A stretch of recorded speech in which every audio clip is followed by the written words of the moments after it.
Hello दोस्तों, ion बनेगा supreme थंडरलॉर्ड के एक नए अध्याय पे आप लोग का स्वागत है।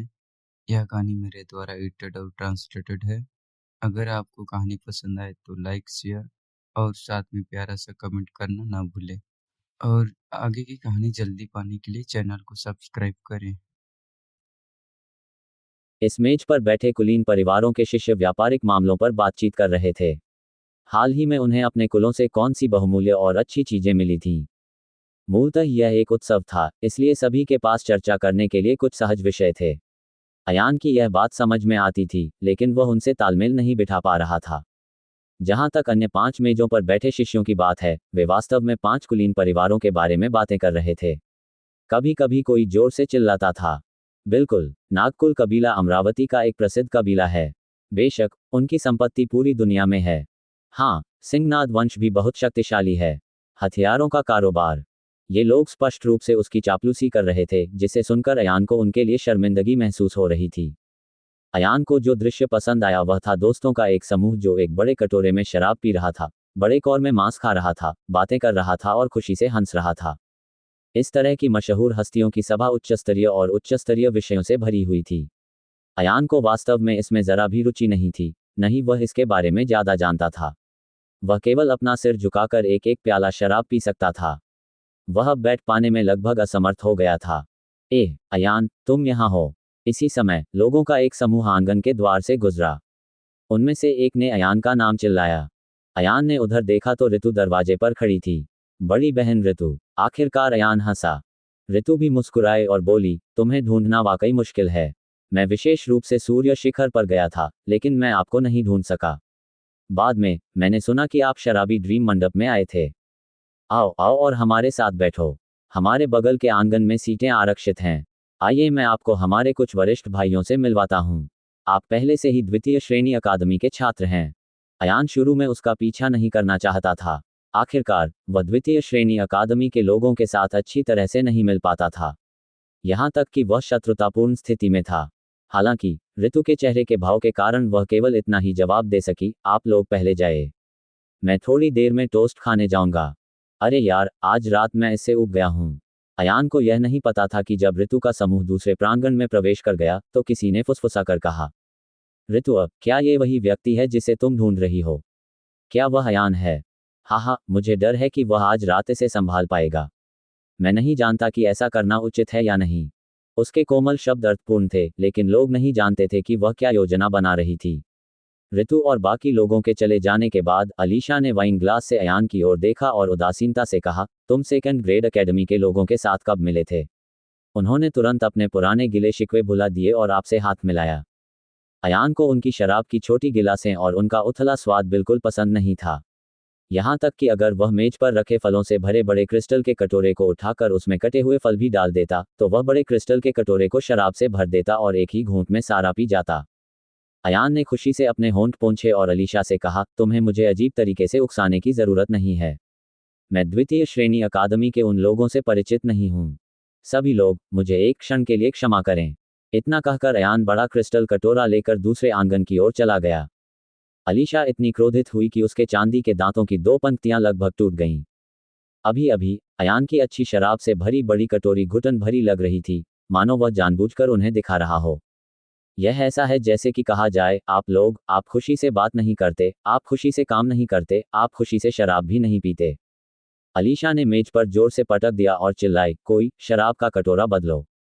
उसके पास जैक ने अपने हाथ से आध्या की बांह को छुआ और फुसफुसाया, हाल ही में अलीशा को क्या हुआ था? जब से वह अयान से मिली है, ऐसा लगता है कि उसका गुस्सा और भी बढ़ गया है और वह हमेशा गुस्से में रहती है। आमतौर पर वह ऐसी नहीं होती। भले ही दूसरे लोग जल्दी से आकर उससे बात करें, लेकिन वह दोबारा नहीं देखेगी।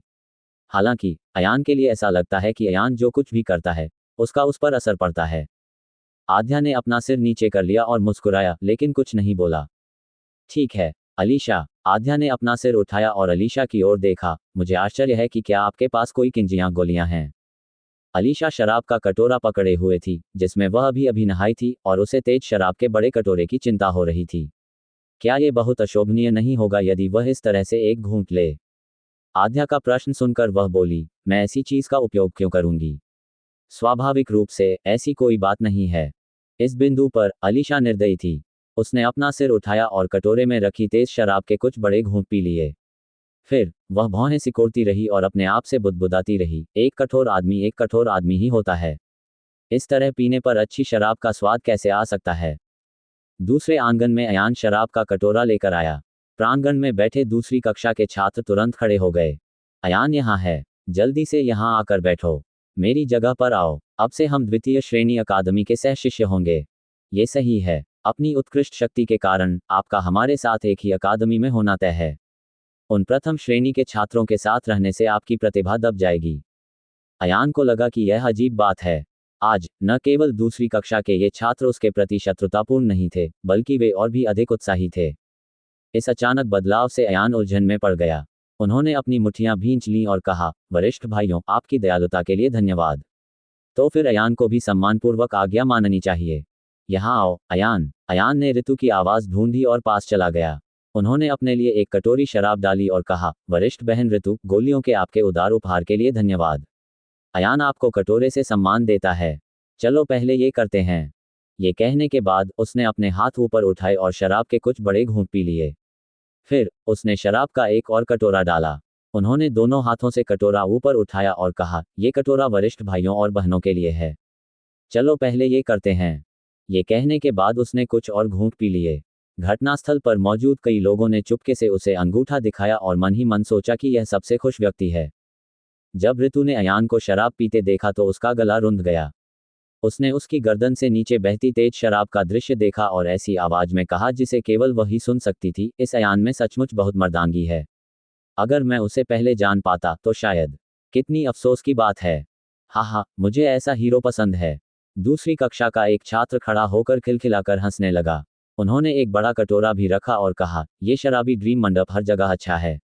हालांकि एक बात है, आप जो कुछ भी करते हैं वह बहुत उत्तम है। इससे लोगों को ऐसा महसूस होता है कि आप इसे छोड़ नहीं सकते। भाई अयान तो बहुत अच्छे स्वभाव का आदमी लगता है। मैं तुम्हारा प्रशंसक हूँ। आओ बड़े भाई, बदले में तुम्हें एक कटोरा शराब देता हूँ। अयान जोर से हंसा और अपने बड़े भाई के साथ सारा गिलास पी गया। इसके बाद अयान लगातार टोस्ट करता रहा और बाकी लोग भी उसका एहसान चुकाते रहे। सभी ने एक दूसरे को देखा और एक के बाद एक कटोरी भरकर शराब पी। अंततः अयान के दिल की नाराजगी हवा में गायब हो गई। अयान की शराब सहनशीलता सराहनीय है। ऋतु खड़ी हुई और शराब का एक छोटा गिलास उठाया। ये कोई साधारण पेय नहीं है, बल्कि इन्हें विशेष रूप से हमारे मार्शल कलाकारों के लिए आध्यात्मिक जड़ी बूटियों से तैयार किया गया है। जूनियर प्रशिक्षु भाई अयान, मैं यहाँ आपके लिए टोस्ट पेश करने आया हूँ।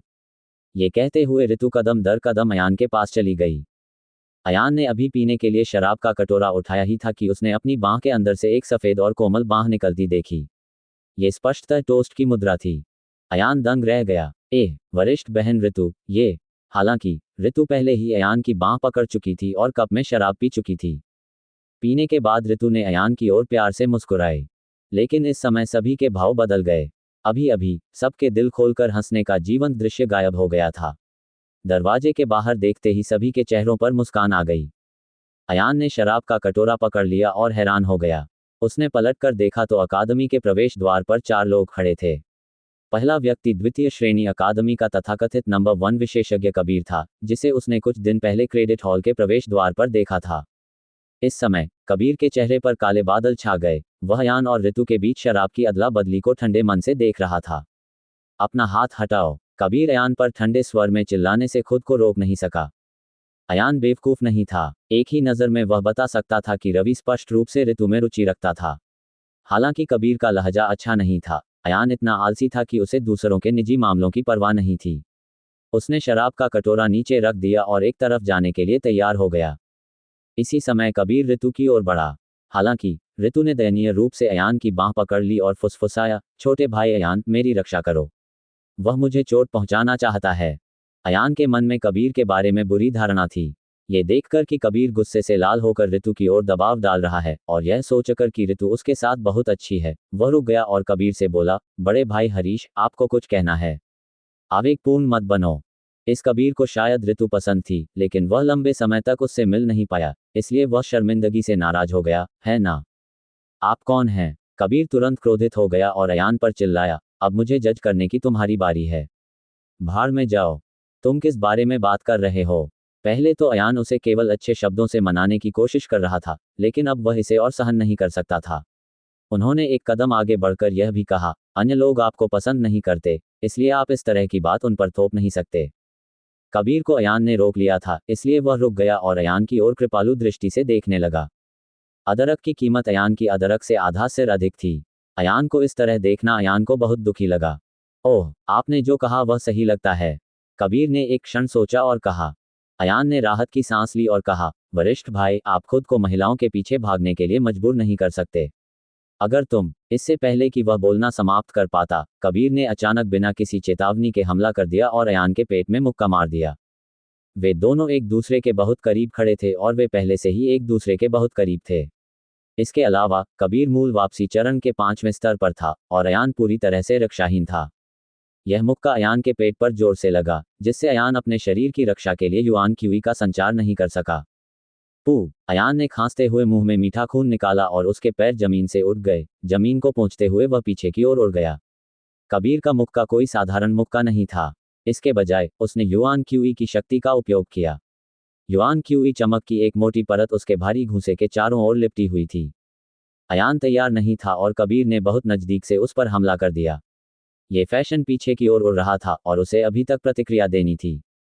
जहां तक उसके पीछे बैठे दूसरी कक्षा के छात्रों का सवाल है, वे चुपचाप एक तरफ हट गए और कबीर के पीछे खड़े 3 लोगों ने भी तुरंत हमला कर दिया। 4 महान मूल लोगों के अंतिम चरण का एक विशेषज्ञ बाईं ओर से निकला और एक क्षण में नीचे गिर गया। उसने अपने दाहिने हाथ से अयान के दाहिने कंधे को दबाया और एक भयंकर युआन क्यूई उसके दाहिने शरीर में प्रवाहित हुई। वह युआन क्यू एक बड़े जाल की तरह था जो उसके शरीर को भेद रहा था। जब अयान की युआन क्यूई अवरुद्ध हो गई, तो उसने तुरंत युआन क्यूई का उपयोग करके अयान की आधी मध्याह्न रेखाओं पर आक्रमण कर दिया। दूसरी ओर, एक अन्य चौथे स्तर के मूल रिटर्न साधक ने मोटे शरीर के साथ अयान का दाहिनी ओर से पीछा किया। उसने उसके बाएं कंधे पर थप्पड़ मारा और अपनी युआन क्यूई का उपयोग करके अयान की मध्याह्न रेखाओं पर आक्रमण किया। उन दोनों ने, एक बाईं ओर और एक दाईं ओर, कबीर के हमले को सहजता से झेला और अयान को जोर से कुर्सी पर दबा दिया। इन 3 लोगों का सहयोग तो बहुत ही मौन था। जब से कबीर द्वारा अयान पर किए गए गुप्त हमले के कारण अयान की युआन क्यू अस्त व्यस्त हो गई थी, उन दोनों ने अयान की मेरिडियन पर आक्रमण करने का अवसर लिया, जैसे कि उन्होंने पहले ही कई बार इसका पूर्वाभ्यास किया था और वे बेहद कुशल थे। वह छोटा आदमी जिसने एक बार अयान को मारने के लिए अपने कंधे का इस्तेमाल किया था, वह भी चौथे स्तर का ओरिजिन रिटर्निंग विशेषज्ञ था।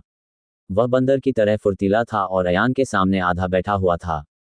उसने अपनी हथेली को क्षैतिज रूप से फैलाया और अपनी युआन क्यूई का उपयोग करके उसे एक चमकदार ब्लेड में बदल दिया। ब्लेड ने अयान के आध्यात्मिक सागर पर दृढ़ता से दबाव डाला। ब्लेड की नोक उसकी त्वचा के एक हिस्से में घुस गई थी और खून की धारा बह रही थी, जो लगातार ब्लेड से नीचे गिर रही थी। अगर आप फिर से आगे बढ़े तो आपकी खेती बर्बाद हो जाएगी।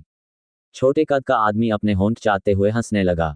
जैसे ही अयान ने विरोध करना चाहा, उसने महसूस किया कि उसके शरीर का दाहिना हिस्सा कांप रहा है और अचानक दिल दहला देने वाला दर्द उठा। मानो या ना मानो, मैं तुम्हारी युआन क्यूई प्रसारित करने से पहले ही तुम्हारी मध्याह्न रेखाओं को नष्ट कर सकता हूं। इसके बजाय अयान शांत हो गया और चुपचाप देखने लगा कि वे क्या करने जा रहे हैं। अच्छा लड़का, कबीर अयान की ओर बढ़ा और बोला, कितना रोमांटिक है प्रिय।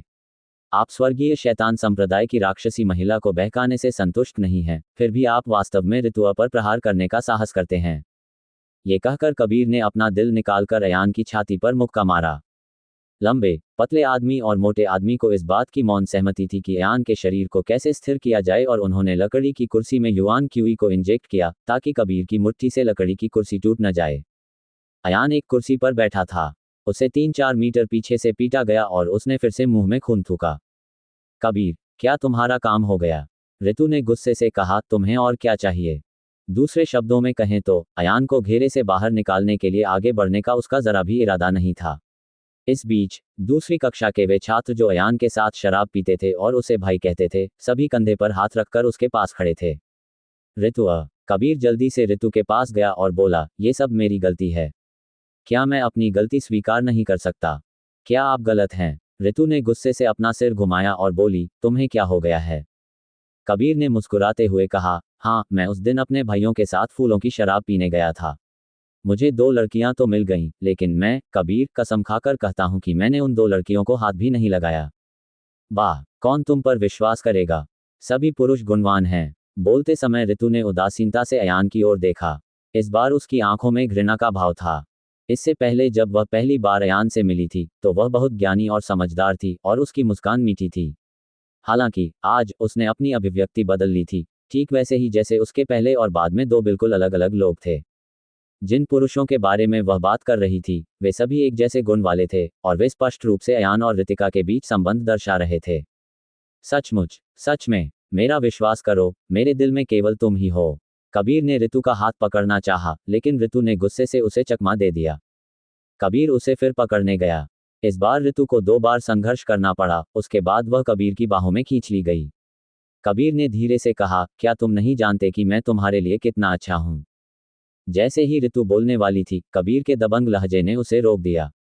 इस समय वहां उपस्थित सभी लोगों ने ताली बजाकर खुशी मनाई, उनमें से कुछ अभी भी सीटी बजा रहे थे और खुशामद कर रहे थे।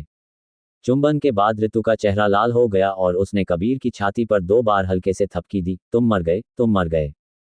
कबीर खिलखिलाकर हंसा और ऋतु को गले लगा लिया। ऋतु, चलो फिर से साथ चलते हैं, ठीक है? ऋतु ने अत्यंत शर्मिंदगी से अपना सिर नीचे कर लिया, उसकी आवाज मच्छर की तरह नर्म थी। ये दृश्य देखकर अयान को अंततः समझ आ गया कि वह किसी और के बिछाए जाल में फंस गया है। इसमें कोई आश्चर्य नहीं कि जब कबीर पहली बार आया तो दूसरी कक्षा का एक भी छात्र ऋतु की रक्षा के लिए आगे नहीं आया, लेकिन वह एकमात्र मूर्ख था जो उसके लिए बोलना चाहता था। लंबे समय के बाद कबीर और ऋतु मूल रूप से एक जोड़ी थे। ये प्रेमियों के बीच का झगड़ा है। हाल ही में अयान की प्रतिष्ठा काफी खराब रही थी। ऋतु ने बस हत्या करने के लिए एक चाकू उधार लिया था और कबीर को गुस्सा दिलाने के लिए अयान का इस्तेमाल किया था। यदि वह किसी और का उपयोग कर रही होती तो वह निश्चित रूप से इतना अच्छा परिणाम प्राप्त नहीं कर पाती। हालांकि अयान उभरते सितारों में से एक असाधारण प्रतिभा वाला कलाकार था, इसलिए कबीर चिंतित हुए बिना नहीं रह सका। मैं जानता हूं कि तुम मुझ पर जानबूझकर नाराज हो। भविष्य में ऐसा मत करना, ठीक है? कबीर ने धीरे से ऋतु की ठोड़ी पकड़ ली।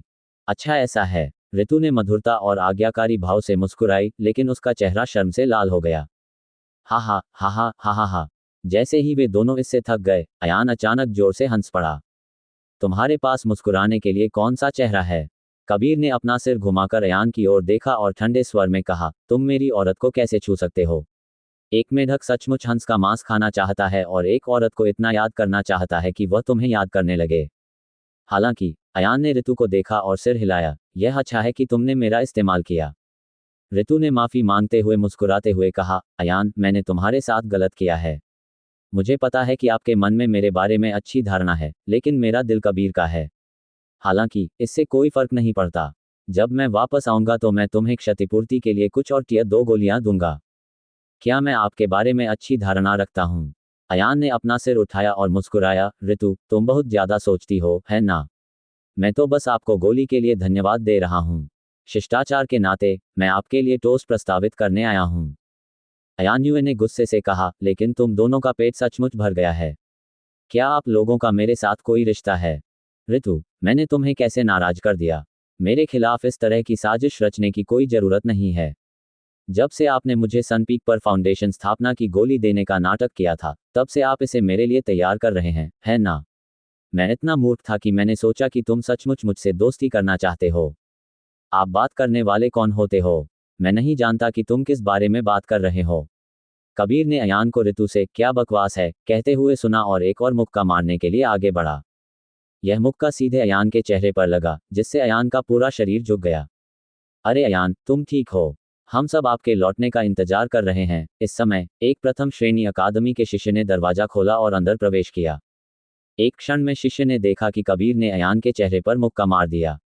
उसका चेहरा अचानक चौंक गया। वह पलटा और भागा, जल्दी आओ। अयान को द्वितीय श्रेणी अकादमी के लोगों ने घेर लिया है। अयान के विचार काफी सरल थे। इससे पहले उसने सेकंड ग्रेड एकेडमी के मुकुल की पिटाई की थी, लेकिन बाद में सेकंड ग्रेड एकेडमी की ऋतु ने पुरानी शिकायतों को नजरअंदाज कर अपनी सद्भावना दिखाने की पहल की। अन्य लोग मुस्कुराते हुए चेहरे लेकर आए और अयान को उनका सामना उदास चेहरे के साथ करने में शर्मिंदगी महसूस हुई। वे अपने पुराने गिले शिकवे दूर करने के लिए पहल करने को तैयार थे, इसलिए अयान गधे से उतरकर ढलान पर चला गया। हालांकि उन्हें उम्मीद नहीं थी कि यह सब महज एक योजना थी। संभवतः आज के भोज की योजना भी उन्होंने मिलकर बनाई होगी। वे ऋतु और कबीर के बीच सुलह कराने के लिए खुद का इस्तेमाल करना चाहते थे। दूसरी ओर जब पहली कक्षा के एकेडमी के छात्रों को पता चला कि अयान की पिटाई हो गई है तो वे सभी बाहर भागे। 100 से अधिक लोग उस प्रांगण में घुस आए जहां अयान उस समय था और उन्होंने प्रांगण का प्रवेश द्वार अवरुद्ध कर दिया। इस बीच अलीशा और कुलीन परिवारों के अन्य 5 वंशज मोर्चे पर पहुंचे। अलीशा को लगा कि कुछ क्षण पहले तक वह अभी भी शराब पी रही थी। वह शराब का जग हाथ में लेकर दौड़ी। जैसे ही उसने अयान की वर्तमान स्थिति देखी, उसके हाथ में रखा शराब का जग टूट गया। जब कबीर ने अलीशा को देखा तो उसके चेहरे पर डर का भाव था। अलीशा के चेहरे का भाव बहुत जल्दी बदल गया। पहली बार जब उसने अयान को देखा तो उसका चेहरा उदास हो गया, लेकिन फिर वह बर्फ की तरह ठंडी हो गई। अयान, मैं तुम्हारी बातें सुनूंगा कि तुम आज के मामले को कैसे सुलझाने की योजना बना रहे हो। हमने आज तुम्हें यहाँ मजबूर किया। जब तक आप डरे हुए नहीं हैं, हम अंत तक आपका साथ देंगे। अयान ने पहले अपना सिर नीचे झुका रखा था और उसकी आंखों के कोनों से खून बह रहा था। इस समय उसने एक लंबी सांस छोड़ी और एक फीकी मुस्कान के साथ अपना सिर ऊपर उठाया, उनमें से किसी को भी मत छोड़ना। अलीशा की आंखें चमक उठीं। वह जानती थी कि अयान किसी भी चीज से इतना नहीं डरेगा, भले ही उसने पी ली हो। वीर। इससे पहले कि वह बोलना समाप्त कर पाती, हर्ष ने झुककर अपनी तलवार निकाल ली। हालांकि भीड़ केवल उसकी चमकदार तलवार को तेजी से हिलते हुए देख सकती थी, जैसे कि उसने तलवार म्यान से बाहर ही नहीं निकाली हो। इसके तुरंत बाद प्रकाश की 3 चमकें दिखाई दीं। उनमें से किसी ने भी उसकी हरकतें नहीं देखीं। इसके विपरीत अयान को नियंत्रित करने वाले 3 विशेषज्ञ एक बड़े दुश्मन का सामना कर रहे थे। उन्होंने तुरंत अयान पर नियंत्रण छोड़ दिया और अपने सामने युआन क्यूई ढाल खड़ी कर दी। इसके तुरंत बाद तीनों ढालों से कान फाड़ देने वाली कटने की आवाजें सुनाई देने लगीं। 3 पतली तलवारों में से किसी की भी किरण कभी नहीं काटी गई थी। इस समय वे तीनों ढालों को भयंकर रूप से काट रहे थे, जिससे चिंगारियों की एक लंबी श्रृंखला निकल रही थी जो आकाश में उड़ रही थी। इतनी तेजी! दूसरी कक्षा के छात्र दंग रह गए। सिर्फ वे ही नहीं, बल्कि पहली कक्षा के छात्रों के चेहरे भी डर से पीले पड़ गए। ये पहली बार था जब हर्ष ने सार्वजनिक रूप से हमला किया था। इसके अलावा उसे अभी भी यह समझ नहीं आया कि उसने हमला कैसे किया। इसके तुरंत बाद जैक, महेंद्र और आध्या ने पकड़ लिया। कृपाण संप्रदाय के महेंद्र मूल वापसी क्षेत्र के तीसरे स्तर पर थे और पावर एनर्जी की आध्या अभी तीसरे स्तर तक आगे बढ़ी थी। उन दोनों ने मूल वापसी क्षेत्र के चौथे स्तर पर स्थित मोटे व्यक्ति को अपना लक्ष्य चुना। महेंद्र 2 मीटर का हथौड़ा हाथ में लेकर हवा में उछल पड़ा। आदिम दीपक क्यूई के साथ उसने मोटे आदमी पर भारी प्रहार किया। मोटे आदमी की ताकत भी काफी असाधारण थी। उसका मोटा मांस उसके पूरे शरीर पर कांप रहा था। उसने वास्तव में अपने दोनों हाथ ऊपर उठाए और अपनी हथेलियों से महेंद्र के भारी हथौड़े को सहारा दिया। हालांकि इस हथौड़े की शक्ति बहुत भयावह थी। इसने मोटे आदमी के शरीर के निचले आधे हिस्से को बलपूर्वक जमीन पर ठोंक दिया। आध्या ने अपने दोनों हाथ जोड़कर उस मोटे आदमी की ओर निशाना साधा। उसने अपने शरीर में एस्ट्रल क्यूई के 3 चक्कर लगाए। एक ठंडी चीख के साथ एक भारी युआन क्यूई तोप अचानक उसकी हथेली से बाहर निकल आई। युआन क्यूई के साथ खेलते हुए कोई भी पावर एनर्जी की तुलना नहीं कर सकता है। महेंद्र ने अपना हाथ घुमाया और भारी हथौड़ा उस मोटे आदमी की पीठ पर दे मारा। आध्या की युआन क्यू तोप ने उस मोटे आदमी की छाती पर वार किया। इस चिमटे के हमले ने मोटे आदमी के पूरे शरीर को नष्ट कर दिया था। मोटे आदमी ने अपना सिर उठाया और खून की धार थूक दी।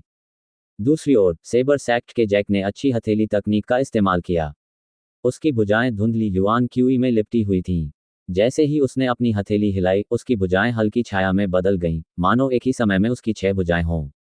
भ्रामक हथेली की छायाएं लगातार दुबले पतले विशेषज्ञ पर हमला कर रही थीं।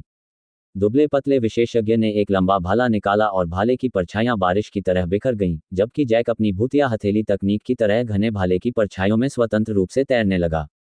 हर्ष ने एक कदम आगे बढ़ाया और अंगूठे की आवाज के साथ तलवार की मूठ आधी बाहर निकल गई। फिर तलवार चली और तलवार म्यान से बाहर नहीं निकली। हालांकि घटनास्थल से तीव्र डिंग डिंग डिंग डिंग डिंग आवाजें आ रही थीं। पतली और लंबी प्रिमोडियल एयर गन की हर एक छाया तलवार की रोशनी से कट गई। जैक उसके शरीर को सहला रहा था और उसने धीरे से अपनी हथेली उस लंबे और पतले आदमी के शरीर पर रख दी। लंबा और पतला आदमी हैरान रह गया। उसने मन ही मन सोचा, ये हथेली इतनी कमजोर और शक्तिहीन क्यों है। हालांकि जैक जोर से हंसा और अपने लंबे और पतले पेट पर झुक गया क्योंकि वह अचानक आगे बढ़ गया। इसके तुरंत बाद दुबले पतले और लंबे आदमी के अग्रभाग पर एक विशाल हथेली का निशान उभर आया।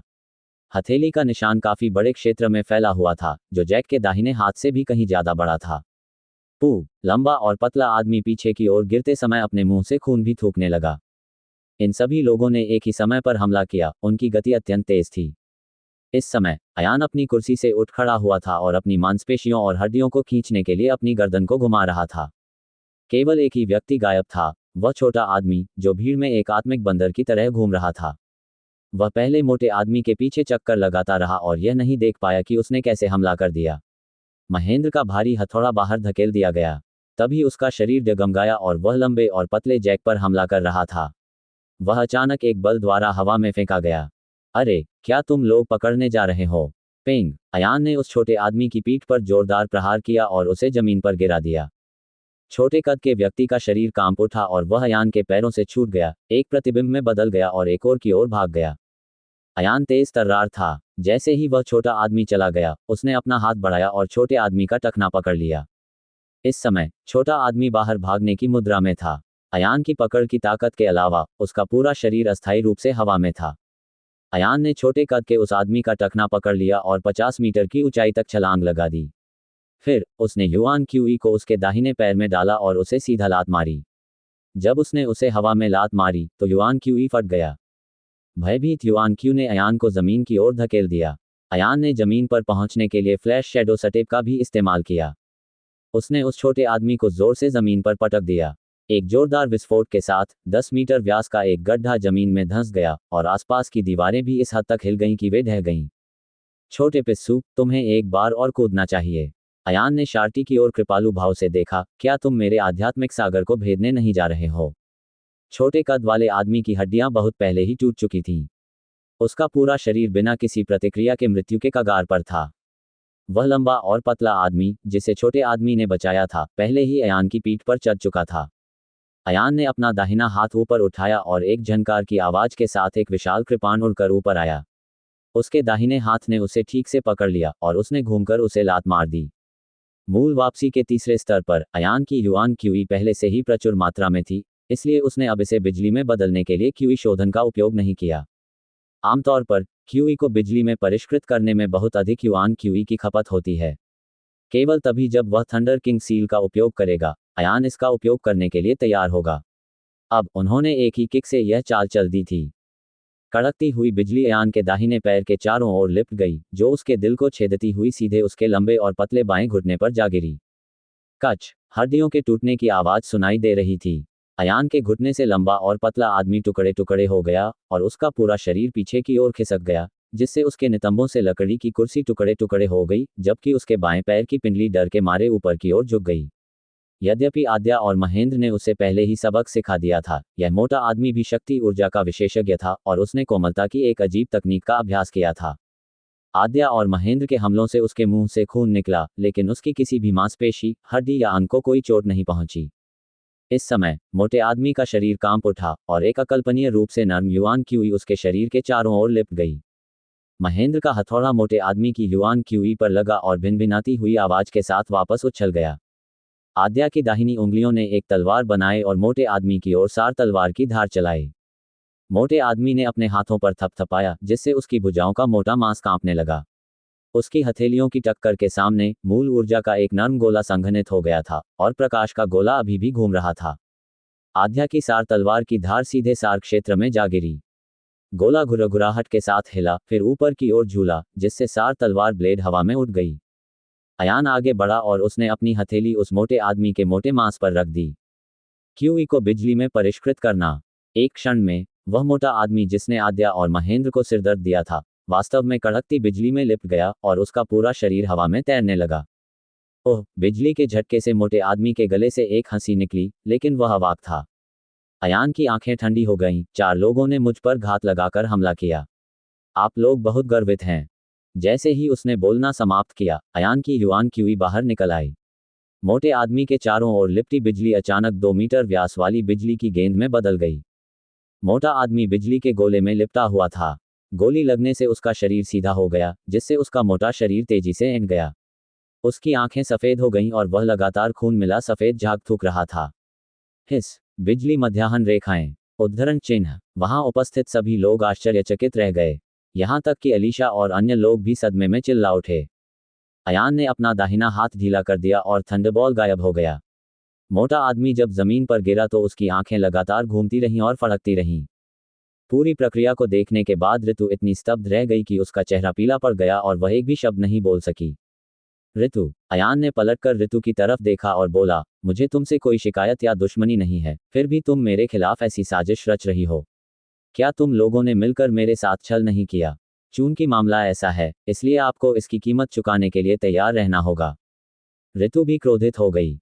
उसने अयान की नाक की ओर इशारा करते हुए डांटा, मैं तुम्हारा इस्तेमाल कर रही हूं। क्या गलत? आप किस तरह के अच्छे इंसान हैं? आप पहले से ही स्वर्गीय दानव संप्रदाय की राक्षसी महिला के साथ उलझने के कारण बदनाम हो चुके हैं।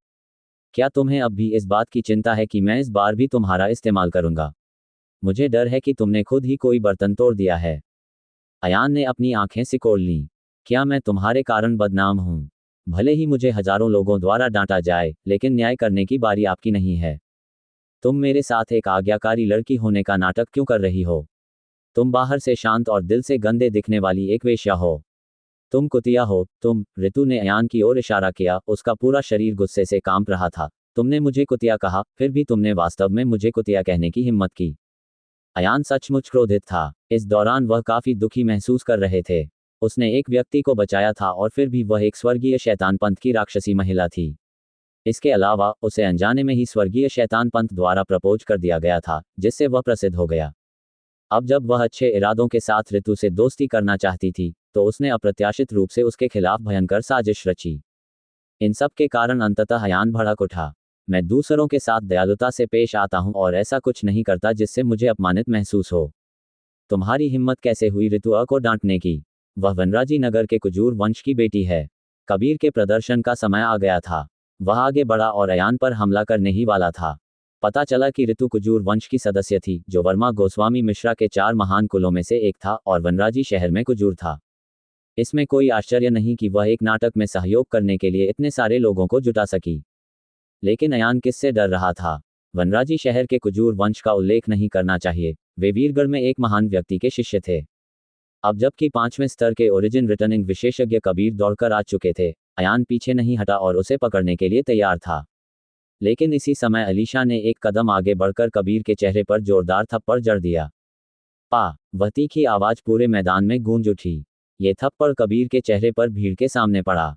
कबीर के चेहरे पर लाल हाथ का निशान छपा हुआ था। कबीर ने अपना चेहरा ढक लिया और अविश्वास से अलीशा को देखने लगा। वास्तव में उसने जवाबी कार्रवाई करने की हिम्मत नहीं की। कबीर! अलीशा का चेहरा ठंडा और उदास था। तुम एक छोटे से व्यक्ति हो जो आग के अधीन हो। जब मैं पहले सूर्य चंद्र संप्रदाय में आया था, तब भी तुम मेरा पीछा कर रहे थे। अब जब आप कुजूर वंश की इस ऊंची शाखा पर चढ़ गए हैं, तो आपको अपना उपनाम भी नहीं पता है। तुमने मेरे लोगों को भी ले जाने का दुस्साहस किया। शायद वह ये कहना चाहती थी कि जिन लोगों को मैंने उत्सव भोज में आमंत्रित किया था, वे भी मेरे ही लोग थे। सौभाग्यवश स्थिति गंभीर थी और किसी ने इस बात पर ध्यान नहीं दिया। क्या तुमने अलीशा का पीछा किया? ऋतु पहले से ही गुस्से में थी, लेकिन अलीशा की बातें सुनकर वह और भी क्रोधित हो गई। ये कबीर सचमुच एक सच्चे विशेषज्ञ थे। द्वितीय श्रेणी अकादमी में उनकी ताकत चरम पर थी, लेकिन साथ ही उनमें अहंकार की भावना भी प्रबल थी। उनकी पृष्ठभूमि बहुत साधारण थी। मूलतः वह अपने उत्कृष्ट मार्शल आर्ट कौशल के कारण प्रसिद्धि पाने में सफल रहे। हालांकि वह उन बड़े कुलों से बहुत ईर्ष्या करता था। उन कुलीन कुलों ने एक सभ्य जीवन जिया था। उनमें प्रवेश करने के लिए उसने अपनी जान जोखिम में डाल दी थी। यही कारण था कि वह इतना डरा हुआ था कि जब वे 5 लोग वहां पहुंचे तो उसने जवाबी कार्रवाई करने की हिम्मत नहीं जुटाई। वह बड़े कुलों को अपमानित करने का साहस नहीं कर सका। ऋतु, मेरी बात सुनो। मैं तब आपसे नहीं मिला था। तुम्हारे लिए मेरा प्यार। पा! अलीशा ने कबीर के चेहरे पर फिर से थप्पड़ मारा, जिससे वह लड़खड़ा गया। अलीशा ने एक और कदम आगे बढ़ाया और अपनी तीसरी हथेली से उसे थप्पड़ मारा। कबीर ने तो चकमा देने की भी हिम्मत नहीं की। इसी तरह एक महिला ने उन्हें 3 थप्पड़ मारे। उसे डर था कि बड़े कबीले पहले से ही इस हद तक डरे हुए हैं। यहां तक कि द्वितीय श्रेणी अकादमी के छात्र भी अचंभित रह गए। शराबी सपनों के मंडप में खिलवाड़ करने की हिम्मत कौन करता है? शराबी ड्रीम पवेलियन के मार्शल आर्टिस्ट गार्ड अंततः आ पहुंचे। वे छाया में बदल गए और टूटे हुए आंगन की दीवार के खंडहर के किनारे खड़े हो गए। पीछे हटो, इस जगह की देखभाल करने की तुम्हारी बारी नहीं है। आद्या ने ठंडे स्वर में डांटा। जैसे ही मार्शल आर्टिस्ट गार्डों ने आद्या की शक्ल देखी, वे सब पीछे हट गए। हाँ मिस। हालांकि जब उन्होंने अराजक दृश्य देखा, तो वे वास्तव में कैसे जा सकते थे? वे सभी दूर दूर खड़े थे, किसी भी समय आद्या की रक्षा के लिए तैयार। अयान ने पहले कबीर से लड़ने की योजना बनाई थी, लेकिन अलीशा ने कबीर के चेहरे पर थप्पड़ मार दिया। यदि वह आगे बढ़ते और एक और मिश्रित युगल मैच खेलते तो दृश्य थोड़ा शर्मनाक हो जाता। बस, लड़ना बंद करो, ऋतु चिल्लाई। अलीशा ने अपना सिर घुमाकर ऋतु की ओर देखा और कहा, ये तुमने शुरू किया था। तुमने कहा था कि यह खत्म हो गया। आप मुझे क्या समझते हैं?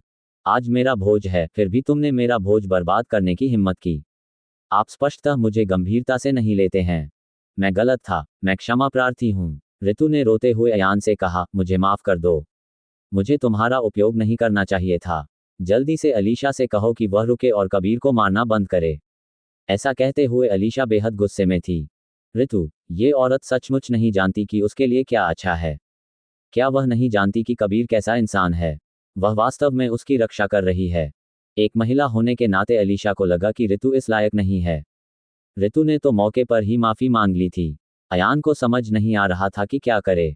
उसका गुस्सा अभी शांत नहीं हुआ था, लेकिन वह किसी महिला पर वार नहीं कर सकता था। क्या ऐसा हो सकता है कि उसने ऋतु के पेट पर लात मारी और उसे उड़ा दिया? रहने भी दो। अयान ने अपना सिर हिलाया और आह भरी। रहने भी दो। अलीशा दंग रह गई। उन्होंने तुम्हें इस तरह अपमानित किया तो भूल जाओ। क्या ये हो सकता है कि आप? अलीशा ने एक नज़र डाली। लंबे, पतले आदमी और मोटे आदमी को पीट पीट कर आधा मार डाला गया था। वे जमीन पर लेटे हुए थे, अधिक सांस बाहर छोड़ रहे थे और कम सांस अंदर ले रहे थे। कबीर को भीड़ के सामने ही चेहरे पर थप्पड़ मारा गया और उसके लंबे बाल पागलों की तरह बिखर गए। अंत में केवल ऋतु ही बची। अलीशा ने असहाय भाव से अपना सिर हिलाया। भूल जाओ, कोई बात नहीं। और क्या किया जा सकता है? अयान जैसे वयस्क व्यक्ति के लिए किसी महिला को पीटना निश्चित रूप से उचित नहीं होगा। वह एक महिला थी। क्या ऐसा हो सकता है कि वह ऋतु के बाल खींचकर उससे लड़ना चाहती थी? अलीशा ऐसा कैसे कर सकती है? आप क्या कर रहे हो? इसी समय अचानक बाहर आंगन से एक महिला की आवाज आई। सबने इधर उधर देखा तो पाया कि श्रुति और अन्य संप्रदायों के कुछ दूत वहां से गुजर रहे थे। वे संदेशवाहक हमें मार्गदर्शन देने के लिए यहाँ आए थे। सूर्य चंद्र संप्रदाय का गश्ती दल कल रवाना हो रहा था।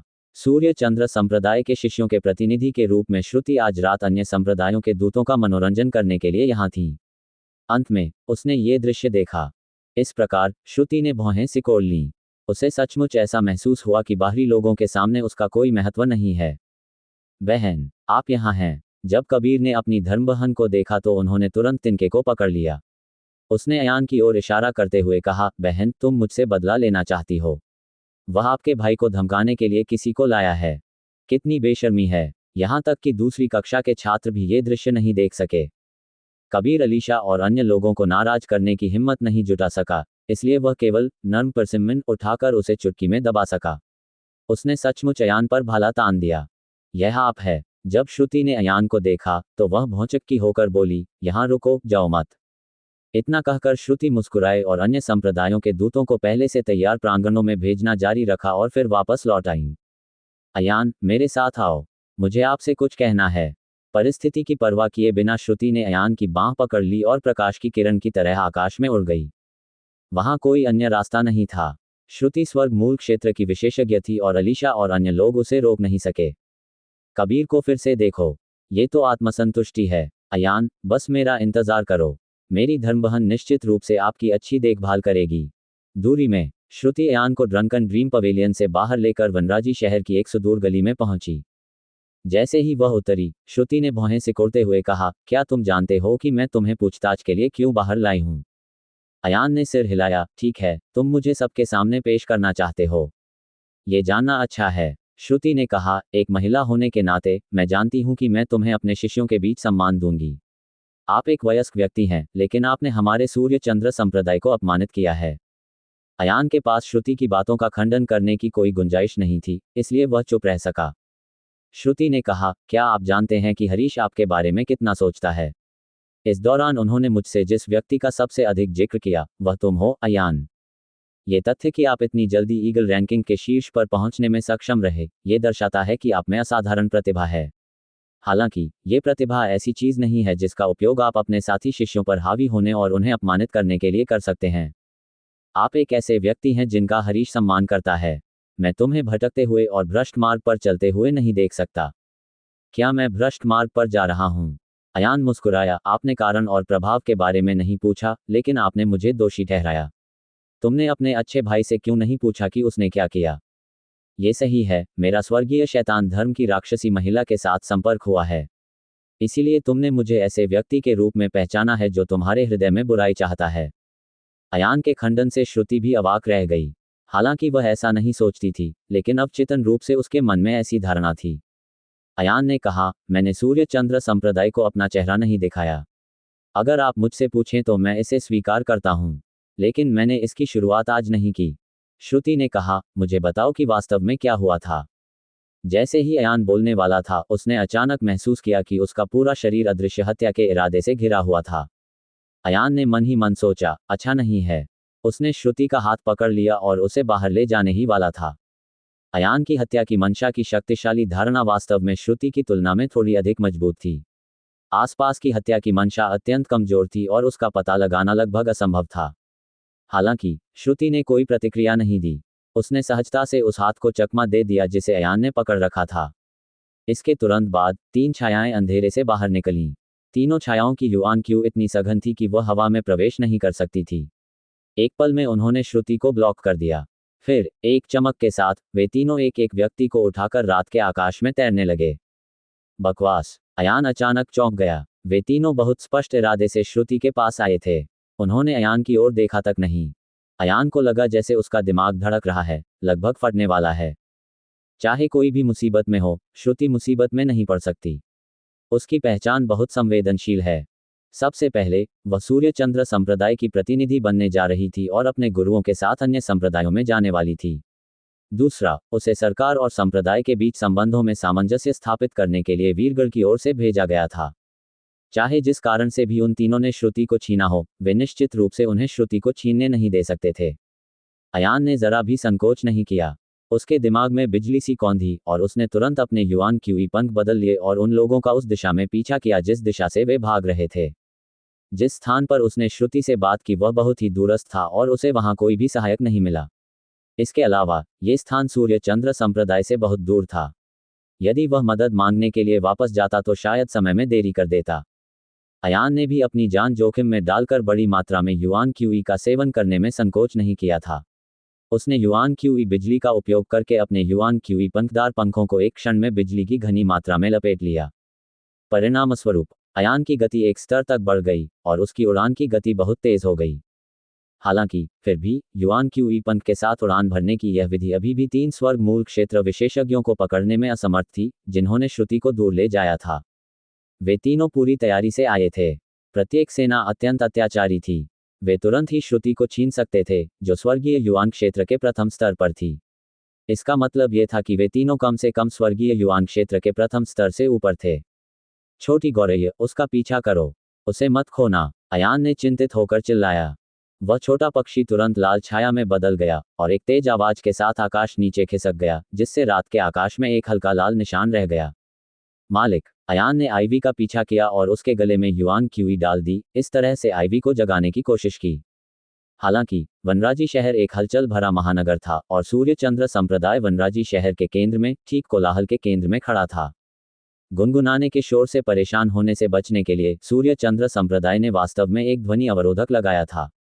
आईवी निश्चित रूप से उस तक नहीं पहुंच पाती, लेकिन आईवी ने अयान को कोई संकेत आदेश नहीं दिया था। अयान का दिल चिंता से जल रहा था। वह केवल बहादुरी से उसका पीछा कर सकता था, लेकिन वह नहीं जानता था कि अगर वह उसका पीछा करेगा तो जीवन और मृत्यु कैसी होगी। वह केवल भाग्य के भरोसे ही रह सकता था। अरे अरे, अयान ने दांत पीसते हुए श्रुति का पीछा किया। चाहे कुछ भी हो, हमें श्रुति को वापस ले जाना ही होगा। अयान ने उसे पकड़ने की पूरी कोशिश की, लेकिन वह फिर भी नहीं पकड़ सका। अपनी वर्तमान गति के साथ वह केवल इस बात की गारंटी दे सकता था कि वह अधिक दूर नहीं फेंका जाएगा। जहां तक स्वर्ग मूल क्षेत्र के विशेषज्ञ से मिलने की बात है, तो इसकी कोई संभावना नहीं थी। अयान श्रुति का पीछा करता रहा, उसका दिल और अधिक अनिश्चित होता जा रहा था। अब उसे कुछ उम्मीद थी कि तीनों स्वर्गीय युआन स्वामी श्रुति को मारना चाहते थे, वास्तव में उसका अपहरण नहीं करना चाहते थे। ऐसा इसलिए था क्योंकि जब वे श्रुति को मारना चाहते थे तभी वे अधिक सोने से बच पाते थे और मारने के लिए आसपास कोई स्थान ढूंढ पाते थे। यदि वे श्रुति को ले जाना चाहते तो आकाश ऊंचा हो जाता और पक्षी उड़ जाते। अयान को निश्चित रूप से आगे बढ़ने का मौका नहीं मिलेगा। जान पड़ता है, उनकी गति थोड़ी धीमी हो गई है। आकाश में अयान ने अपनी बिजली जैसी आंखों का इस्तेमाल किया और उसकी आंखें बिजली की एक परत से ढक गईं। नंगी आंखों से देखा जा सकता था कि तीनों विशेषज्ञों द्वारा हवा में छोड़े गए युआन क्यूई के उतार चढ़ाव धीरे धीरे कमजोर हो रहे थे। एक मार्शल कलाकार जितनी तेजी से उड़ता था उतनी ही तीव्र युआन क्यूई वह खपत करता था, और आधे रास्ते में युआन क्यूई में उतार चढ़ाव उतना ही मजबूत होता था। जैसे जैसे उतार चढ़ाव कमजोर होते जा रहे हैं, इसका मतलब है कि उनकी गति भी कम होती जा रही है। हालांकि ये स्थान पहले ही सूर्य चंद्र पर्वत श्रृंखला की सीमाओं तक पहुंच चुका था और इसे महत्वहीन कहा जा सकता था। बकवास, अयान ने मन ही मन सोचा। उन्होंने वास्तव में श्रुति को मारने और उसे चुप कराने की योजना बनाई थी। इसी समय आसमान से आग की एक किरण नीचे की ओर आई। छोटा पक्षी अयान के कंधे पर सही जगह पर उतरा और उसका एक पंख अयान की ओर सही दिशा में इशारा कर रहा था। छोटी गौरैया ने पीछा करना बंद कर दिया, जिसका मतलब था कि वे पहले ही रुक चुके थे। अयान का दिल बैठ गया जब वह उस छोटी चिड़िया की उंगली की दिशा में उड़ रहा था। उसने देखा कि सामने एक पर्वत शिखर पर श्रुति को 3 लोगों ने रोक रखा था। वह जमीन पर घुटनों के बल बैठी थी, उसके बाएं और दाएं कंधे को दोनों व्यक्तियों ने मजबूती से दबा रखा था, जबकि तीसरा व्यक्ति उसके सामने खड़ा था और उसके हाथ में एक चमकदार खंजर था। अयान जल्दी से दूर एक घने प्राचीन पेड़ पर उतरा और अपनी आंखों से यह दृश्य देखा। इस समय अयान का दिमाग तेजी से घूम रहा था। श्रुति को बचाने की अनगिनत योजनाएं उसके दिमाग में घूम रही थीं, और वह प्रत्येक योजना की व्यवहार्यता की गणना कर रहा था। चाहे जो भी हो, अयान ने चाहे जो भी तरीका अपनाया हो, श्रुति को सफलतापूर्वक बचाने की संभावना शून्य के करीब थी। असंभव, वे 3 स्वर्ग मूल क्षेत्र विशेषज्ञ थे। वह न केवल श्रुति को बचाने में असमर्थ होगा, बल्कि उसकी मृत्यु भी हो जाएगी। इस समय अयान के चेहरे पर अचानक एक चमक सी आ गई और उसका चेहरा तुरंत दृढ़ हो गया। ऐसा लगता है कि मैं केवल इस चाल का उपयोग कर सकता हूं। मुझे आश्चर्य है कि क्या ये काम करेगा। संक्षेप में, मुझे इसका प्रयास अवश्य करना चाहिए। पहाड़ के दूसरी ओर एक काले कपड़े वाला आदमी, जो श्रुति को दबा रहा था, फुसफुसाया। वह शहर का लड़का पहले उसका पीछा कर रहा था और झांकने के लिए पास में छिप गया था। उसने सोचा कि वह बहुत अच्छी तरह से छिप रहा है। जब श्रुति ने यह सुना तो वह दंग रह गई। उसका चेहरा अविश्वास से भरा था। उसने यह उम्मीद नहीं की थी कि अयान वास्तव में उसका पीछा करेगा और उसे बचाने की योजना बनाएगा। क्या वह बच्चा मरने वाला नहीं है? ये तीनों स्वर्ग मूल क्षेत्र के विशेषज्ञ थे। छोटी तलवार लिए काले कपड़े पहने आदमी ने हल्के से अपना सिर हिलाया। उसका पीछा करना ठीक है। हम सब मिलकर उसकी देखभाल कर सकते हैं। उसे कोई दोष बेचो और उसे मजबूर करो। देखते हैं कि उसमें खुद को दिखाने की हिम्मत है या नहीं। जैसे ही वह बोल रहा था, काले कपड़े पहने उस आदमी ने अपनी छोटी तलवार ऊपर उठाई और श्रुति का सिर काटने की मुद्रा बनाई।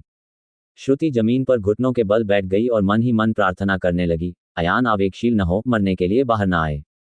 काले कपड़े पहने आदमी के हाथ में छोटी तलवार लगभग 2 सेकंड के लिए हवा में जम गई। फिर उसने व्यंग्यात्मक लहजे में कहा, लगता है वह लड़का भी लालची है जो खुद को दिखाने की हिम्मत नहीं करता। इस बिंदु पर काले कपड़े वाले आदमी के हाथ में खंजर युआन क्यूई संघनित था। इस बार ये वास्तव में काटा जा रहा था। इस समय अचानक एक धुंधली छवि सामने आ गई। छाया श्रुति के पास से गुजर गई। 3 स्वर्ग मूल क्षेत्र विशेषज्ञ पहले से ही तैयार थे। जैसे ही धुंधली परछाई सामने आई, तीनों ने एक साथ हमला कर दिया और अयान को पकड़ने का प्रयास किया। हालांकि उन्हें यह उम्मीद नहीं थी कि अयान की गति वास्तव में इतनी तेज थी। वह किसी भी तरह से प्रारंभिक ओरिजिनल रियल मार्शल कलाकार नहीं लग रहे थे। मैं खाली हूं। वे तीनों एक साथ दंग रह गए। ये किस तरह की आंदोलन तकनीक है? लगभग उसी समय जब अयान श्रुति को खींचकर ले जा रहा था, एक धीमी सी आवाज सुनाई दी, बिजली कड़क उठी। परिणामस्वरूप एक जोरदार धमाका हुआ, उसके बाद एक विस्फोट हुआ। आकाश और पृथ्वी को ढकने वाले क्रिस्टल ब्लू फायर वुल्फ दूर चले गए, जिससे आसपास का क्षेत्र नीली लपटों के समुद्र में बदल गया। हालांकि इस स्तर का हमला स्वर्ग मूल क्षेत्र के विशेषज्ञ का बाल भी बांका नहीं कर सकता। झूठी दृष्टि। काले कपड़े पहने एक आदमी ने इस बिजली का असली उद्देश्य देखा तो कांप उठा। नीली लपटों का प्रयोग हमला करने के लिए नहीं, बल्कि उसकी दृष्टि को अवरुद्ध करने के लिए किया गया था। उस लड़के की चाल ढाल बहुत अजीब और तेज है। सभी लोग ध्यान केंद्रित करें और उसके युआन क्यूई के उतार चढ़ाव को समझें। इसी समय नीली लपटों से पूर्व दिशा की ओर एक छवि चमक उठी। वह दिशा सूर्य चंद्र संप्रदाय थी। पीछा करना। 3 काले कपड़े पहने पुरुषों ने एक ही समय में अयान की छवि देखी और 3 प्रकाशधारियों में तब्दील हो गए। हालांकि जैसे ही वे उसका पीछा करने वाले थे, आकाश में आग के समुद्र से एक और प्रतिबिंब भी बाहर निकल आया। इसके बजाय ये सूर्य चंद्र संप्रदाय की विपरीत दिशा में पश्चिम की ओर बढ़ गया। पूर्व की ओर 3 काले कपड़े पहने लोगों की गति बहुत तेज थी, लेकिन जिस प्रतिरूप का वे पीछा कर रहे थे उसकी गति तुरंत धीमी हो गई। जब प्रतिबिंब 500 मीटर ऊपर उड़ा तो वह लगभग प्रतिबिंब ही था। हालांकि एक बार जब वे 500 मीटर से अधिक ऊपर चला जाता तो ये केवल अपने विशाल युआन क्यूई पंख फड़फड़ाता और आगे बढ़ जाता। वे तीनों आगे बढ़े और उसे घेर लिया, लेकिन जब उन्होंने जो कुछ उनके सामने था उसे स्पष्ट रूप से देखा तो वे सभी चौंक गए। ये वास्तव में धुंधला अयान था और उसके हाथ में जो था वह श्रुति नहीं थी, बल्कि श्रुति की लंबी स्कर्ट थी। दुश्मन को उसके अड्डे से दूर भगाओ, छोटी तलवार लिए काले कपड़े पहने आदमी ने गुस्से में आकर कहा, विपरीत दिशा में जाओ। वह बदमाश अवश्य ही पश्चिम की ओर भाग गया होगा। जाने से पहले एक अन्य काले कपड़े पहने व्यक्ति ने अपना सिर घुमाकर तेजी से गायब हो रहे अस्पष्ट अयान को देखा और उत्सुकता से पूछा, यह क्या है, अवतार? पश्चिम में असली अयान ने असली श्रुति को पकड़ लिया और आग के समुद्र से बाहर निकल आया। इसके बाद उन्होंने लगातार 20 फ्लैश स्टेप्स का प्रयोग किया। 3 सेकंड से भी कम समय में वह 5 किलोमीटर दूर भाग गया। अयान की वर्तमान युआन क्यूई सामग्री पहले से ही अलग थी। इस फ्लैश शैडो स्टेप का उपयोग कम से कम 40 से 50 बार किया जा सकता है। हालांकि इससे पहले उसने जितनी युआन क्यूई पी थी वह बहुत अधिक थी। अब 20 बार की सीमा थी। इससे पहले अयान ने श्रुति को बचाने के लिए अपने अवतार सील का इस्तेमाल किया था। सबसे पहले उसने एक फ्लैश स्टेप के साथ श्रुति को दूर ले गया और फिर एक थंडर क्लैप ने मौके पर मौजूद 3 विशेषज्ञों की दृष्टि को अवरुद्ध कर दिया। फिर उन्होंने अपने अवतार छाप का उपयोग करके एक अवतार को बाहर से विभाजित कर दिया। उसने अवतार को श्रुति की लंबी स्कर्ट पकड़ने और एक झटके में पूर्व की ओर भागने दिया। जब तीनों विशेषज्ञ स्पष्ट रूप से देखने में असमर्थ थे तो वे केवल अयान के युआन क्यूई उतार चढ़ाव को महसूस कर सकते थे। जब अवतार ने फ्लैश शैडो स्टेप्स जारी किए तो शक्तिशाली युआन क्यूई भड़क उठी, जिसने तुरंत उन तीनों को आकर्षित कर लिया। इसी समय असली अयान भाग निकला। 5 मील पश्चिम। मैं बच नहीं सकता। श्रुति ने कृतज्ञता से अयान की ओर देखा, लेकिन वह जानती थी कि उसके लिए 3 स्वर्ग मूल क्षेत्र विशेषज्ञों के पीछा से बचना लगभग असंभव था। अयान, उनका लक्ष्य मैं हूं। मुझे नीचे रखो और भाग जाओ। आपके पास अभी भी मौका है, श्रुति ने समझाया। चुप रहो। इस बार अयान ने जो अनुभव किया वह हर पल आत्मा को झकझोर देने वाला था और उसने जो भी कदम उठाया वह बहुत सोच समझकर उठाया था। उसे शांत होने की जरूरत थी। उसे सोचने के लिए स्थान और समय की आवश्यकता थी, इसलिए जब श्रुति ने उसे भागने के लिए मनाने की कोशिश की तो वह थोड़ा अधीर हो गया। श्रुति चौंक गई। उसे उम्मीद नहीं थी कि यह छोटा भाई सचमुच उसे डांटने की हिम्मत करेगा। हाँ, अयान की आंखें चमक उठी जब उसने श्रुति को पकड़ लिया और एक पर्वत शिखर से टकराया। पहाड़ की सतह पर बड़ी संख्या में दरारें थीं, जो राक्षसी जानवरों द्वारा छोड़ी गई होंगी। अयान ने श्रुति को पकड़ लिया और सीधे एक दरार में उड़ गया। गहराई में प्रवेश करने के बाद उसने एक विशाल कृपाण निकाली और तब तक सभी जगह काटता रहा जब तक कि वे दोनों भूमिगत दुनिया की एक ठंडी गुफा में नहीं गिर गए। ये व्यर्थ है। भले ही वे तीनों अपनी नंगी आंखों से हमें भूमिगत नहीं देख सकते, फिर भी वे अपने उच्च और शक्तिशाली साधना क्षेत्रों से हम दोनों के युआन क्यूई उतार चढ़ाव को महसूस कर सकते हैं। श्रुति ने कहा, जल्दी करो और मुझे मारो। अयान अचानक श्रुति पर चिल्लाया। क्या, आपको मारना? श्रुति दंग रह गई। बकवास बंद करो, जल्दी करो और हमला करो। अपनी गति के कारण वे 10 सेकंड से भी कम समय में मेरा पीछा करते हुए यहां तक आ जाएंगे। जल्दी से, मुझे इतना मारो कि मैं मरने के कगार पर पहुंच जाऊं। जीवन और मृत्यु दांव पर थी। अयान के पास उससे बात करने के लिए समय बर्बाद करने का समय नहीं था और उसका लहजा असाधारण रूप से मजबूत था। श्रुति पहले से ही होशियार थी। उसकी आंखें चमक उठीं और वह तुरंत अयान के विचार समझ गई। उसने तुरंत कहा, अपने आध्यात्मिक सागर और मध्याह्न रेखाओं की रक्षा करो। जैसे ही उसने बोलना समाप्त किया, श्रुति की हथेली अयान की छाती पर आ टिकी। इस हथेली के प्रहार से अयान के मुंह से खून की एक बूंद निकली। इसके तुरंत बाद उसका शरीर नर्म पड़ गया और कोई हलचल नहीं हुई। श्रुति इतनी घबरा गई कि वह लगभग रो पड़ी। उसे डर था कि वह अयान को एक ही हथेली से पीट पीट कर मार डालेगी, क्योंकि वह नहीं जानती थी कि क्या करना है। लेकिन अब इसका परीक्षण करने का समय नहीं था। श्रुति ने दांत पीसकर अपने पेट पर हाथ मारा। उसी समय श्रुति ने अनजाने में अयान का हाथ पकड़ लिया। उसे ऐसा भी महसूस हुआ कि उसकी आंखों के सामने अंधेरा छा गया है और वह बेहोश हो गई। किसी मार्शल कलाकार का क्षेत्र जितना ऊंचा होगा, युआन क्यूई के उतार चढ़ाव को महसूस करने की उनकी क्षमता उतनी ही मजबूत होगी। चाहे अयान और श्रुति अपनी युआन क्यूई, सांस, दिल की धड़कन और यहां तक कि अपने रक्त प्रवाह की गति को कितना भी दबा लें, वे 3 स्वर्गमूल क्षेत्र विशेषज्ञों की कालीन जैसी खोज से बच नहीं पाएंगे। इसलिए इस दुविधा से बचने का केवल एक ही रास्ता था, और वह था मृत्यु के कगार पर पहुंच जाना। जब कोई मार्शल कलाकार मृत्यु के कगार पर होता था तो उनका आध्यात्मिक सागर प्रवाहित होना बंद हो जाता था तथा उनकी शिरोबिंदु में युआन क्यूई भी रुक जाती थी। यहाँ तक कि उनकी सांस और दिल की धड़कन भी शून्य तक गिर जाती थी। लेकिन वह इस विपत्ति से बच पाएगा या नहीं, इस बारे में खुद अयान भी निश्चित नहीं था। अज्ञात समय के बाद श्रुति सबसे पहले जाग गई। जब उसे पता चला कि वह अभी भी भूमिगत कार्स्ट गुफा में लेटी हुई है तो उसका दिल खुशी से भर गया। निश्चय ही वे चकमा दे गए। तथ्य यह है कि वे पकड़े नहीं गए थे। इसका मतलब यह था कि 3 स्वर्ग मूल क्षेत्र विशेषज्ञ इस जगह को खोजने में सक्षम नहीं थे। लेकिन फिर वह फिर से बेहद चिंतित हो गई क्योंकि अयान अभी भी नहीं हिला था। वह चुपचाप बिना हिले डुले उसके पास लेटा रहा। वह हवा की एक झलक की तरह भी सांस लेने में सक्षम नहीं था और उसने बिल्कुल भी सांस नहीं ली। अयान, श्रुति खुद भी गुस्से में थी। वह अयान को फोन करना चाहती थी लेकिन उसकी चोटें बहुत गंभीर थीं। यहाँ तक कि बोलना भी बहुत कठिन हो गया। अयान, मत मरो, श्रुति ने अयान का हाथ जोर से खींचा, पर वह कोई ताकत नहीं लगा सकी।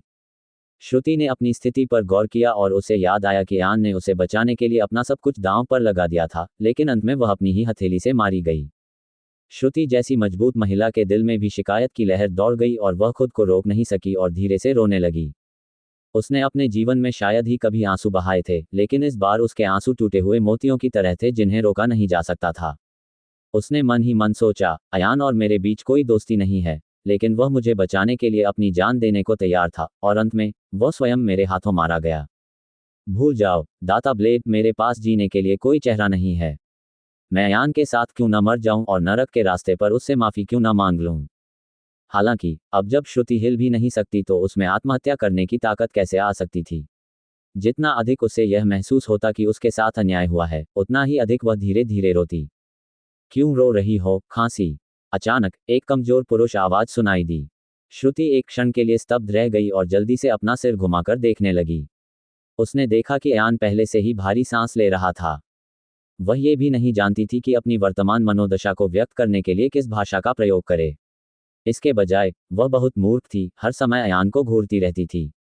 अयान भी गंभीर रूप से घायल हो गया। वह ऐसा करना तो चाहता था, लेकिन उसने कई बार कोशिश की, लेकिन असफल रहा। क्या ये बस नहीं है? मैं लगभग लूट लिया गया। खांसी खांसी, जहां तक रोने की बात है। अयान ने भौहें सिकुड़ी और श्रुति की ओर देखने लगा। वह नहीं जानता था कि श्रुति इस वजह से नहीं रो रही थी। श्रुति को थोड़ी शर्मिंदगी महसूस हुई और वह समझ नहीं पाई कि अपनी बात कैसे समझाए। इस आपदा से बचने के बाद वे दोनों बहुत अधिक आराम महसूस कर रहे थे। उन्हें बस अपने शरीर के धीरे धीरे ठीक होने तक इंतजार करना था। जब वे स्वयं विशाल स्वर्ग शुद्ध सार तकनीक का संचार कर सकेंगे तो वे स्वयं को ठीक करने में सक्षम हो सकेंगे। लेकिन इस तरह से वे दोनों अवाक रह गए। अयान और श्रुति एक दूसरे को नहीं जानते थे, इसलिए उनमें कोई समानता नहीं थी। श्रुति ने अपना सिर नीचे कर लिया और उसे पता नहीं था कि उसके मन में क्या था।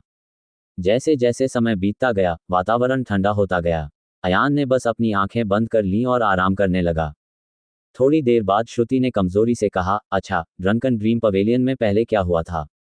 तुमने इतना संघर्ष क्यों किया? अयान ने श्रुति की ओर देखा और गुस्से से उसे सारी बात बता दी। ये सुनकर श्रुति को इतना गुस्सा आया कि उसके दांत खुजलाने लगे। वह बोली, इस ऋतु को तो इस परिवार ने बहुत बिगाड़ दिया है। ऋतु बिगड़ गई है? क्या आपका अच्छा भाई निर्दोष है? अयान ने पूछा। श्रुति ने आह भरते हुए कहा, मैं वास्तव में कबीर को बहुत अच्छी तरह से नहीं जानती। जैसे जैसे वह बोलती गई, अयान को धीरे धीरे उसके और कबीर के बीच के रिश्ते की समझ आ गई। दरअसल कबीर हमेशा से एक नेक इंसान थे और उन्होंने सबसे पहले श्रुति को ही अपना निशाना बनाया। उस समय तो ऐसा लग रहा था कि कबीर पागल हो गया है। लगभग हर दिन वह श्रुति की नज़रों में आने का अवसर ढूंढ लेता था। वह लगातार श्रुति को लुभाने की कोशिश कर रहा था, उसे तरह तरह के स्वादिष्ट भोजन और छोटी मोटी चीजें भेज रहा था। यद्यपि श्रुति ने बार बार चतुराई से मना कर दिया, परंतु कबीर की चमड़ी शहर की दीवार जितनी मोटी थी। उसे इसकी जरा भी परवाह नहीं थी और वह अब भी श्रुति पर फुफकार रहा था। श्रुति स्वाभिमानी महिला नहीं थी और वह कबीर के सामने बार बार इनकार करना बर्दाश्त नहीं कर सकती थी। धीरे धीरे वह कभी कभी कबीर से बातें करने लगी। कबीर के द्वितीय श्रेणी अकादमी में प्रवेश के बाद वह और भी अधिक उग्र हो गया तथा श्रुति का पागलपन से पीछा करने लगा। उस समय हरीश कुछ महीनों के बाद अंततः संप्रदाय में वापस आ गया। जब कबीर को पता चला कि हरीश श्रुति में रुचि रखता है तो उसने कोई भी गलत विचार रखने की हिम्मत नहीं की। लेकिन वह कौन था, कबीर? वह इस तरह कैसे हार मान सकता है?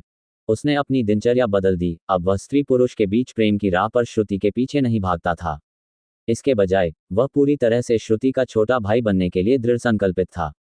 जाहिर है, कबीर श्रुति के स्वभाव को अच्छी तरह समझता था। वह जानता था कि श्रुति दयालु है, इसलिए उसने उसकी दयालुता का पूरा उपयोग किया। बाद में एक सार्वजनिक स्थान पर उन्होंने सार्वजनिक रूप से श्रुति को अपनी धर्मबहन के रूप में मान्यता देने की पेशकश की। श्रुति अब भी उसे सार्वजनिक रूप से अस्वीकार करने की हिम्मत नहीं जुटा पा रही थी। हालांकि उसने उसे अस्वीकार नहीं किया, लेकिन स्वीकार भी नहीं किया। तब से कबीर दिन भर श्रुति का धर्मभाई बनने का नाटक करता रहा और जब भी श्रुति को देखता तो उसे बारी बारी से बहन भी कहता। श्रुति इससे थकती नहीं थी और केवल कुछ मिशनों को ही बार बार कर पाती थी, प्रकृति के सूर्य चंद्र संप्रदाय को छोड़ने और शांति से छिपने के अवसर की तलाश में। यदि यह व्यक्ति बेशर्म है तो वह वास्तव में अजेय है। ये सुनकर अयान अपनी आह भरने से खुद को रोक नहीं सका। अयान को बाद में जो हुआ उसके बारे में पता था। कबीर ने अलीशा के दिमाग पर वार किया। हालांकि अलीशा श्रुति नहीं थी, वह निश्चित रूप से इतनी नर्म दिल वाली नहीं थी। कबीर के लगातार हमलों का सामना करते हुए अलीशा ने सीधे उसे थप्पड़ मार दिया। कबीर असहाय था, इसलिए वह केवल अपना लक्ष्य बदल सकता था और ऋतु का पीछा कर सकता था। हालांकि इस लड़के की प्रतिष्ठा खराब नहीं थी, क्योंकि वह होशियार था और हर काम बिना किसी लीक के करता था। अपनी लक्ष्य महिला के सामने वह कुत्ते की तरह आज्ञाकारी था। हालांकि अपने साथी शिष्यों के सामने उन्होंने हमेशा एक उच्च और शक्तिशाली आचरण बनाए रखा था, जिससे कई लोगों का सम्मान जीता था।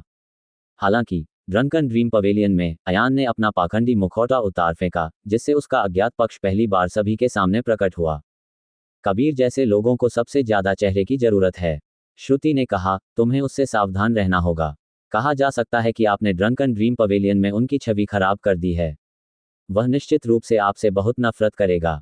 मैं नहीं डरता। अयान के शरीर में थोड़ी गतिशीलता आ गई थी, लेकिन वह अभी भी उसका उपयोग करने में असमर्थ था। वह बमुश्किल एक स्टेलेक्टाइट के सहारे झुका। परिणामस्वरूप उन दोनों के पास चर्चा के लिए कोई विषय नहीं बचा।